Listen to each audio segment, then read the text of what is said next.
السلام علیکم ورحمۃ اللہ وبرکاتہ۔ میرے پیارے بھائیوں اور بہنوں، آج میں آپ کے لیے بدھ کے دن کا ایک خاص اور مجرب وظیفہ لے کر آیا ہوں جو انشاءاللہ آپ کی ہر جائز حاجت کو پورا کرنے میں مدد کرے گا۔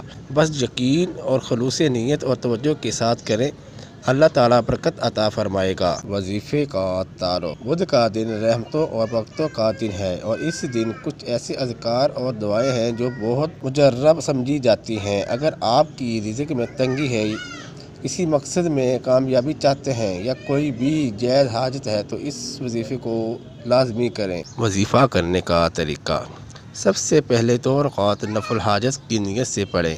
نماز کے بعد 100 مرتبہ یا واسع یا رضا کو پڑھیں۔ اس کے بعد 3 مرتبہ سورۃ الواقعہ کی تلاوت کریں۔ پھر اللہ تعالیٰ سے عاجزی کے ساتھ دعا کریں اور اپنی حاجت بیان کریں۔ اگر ممکن ہو تو کسی مسکین کو صدقہ دیں، چاہے معمولی کیوں نہ ہو۔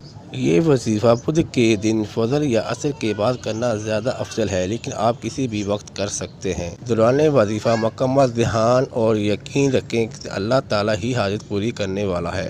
اس وظیفے کو کم از کم 3 بدھ تک مسلسل کریں۔ اگر آپ کو یہ ویڈیو پسند آئی ہو تو ویڈیو کو لائک کریں، اپنے دوستوں اور عزیزوں کے ساتھ شیئر کریں اور چینل کو سبسکرائب ضرور کریں تاکہ مزید روحانی وظائف دعاؤں سے آپ کو فائدہ پہنچتا رہے۔ اللہ تعالیٰ ہم سب کی مشکلات آسان فرمائے۔ جزاک اللہ۔ السلام علیکم ورحمۃ اللہ وبرکاتہ۔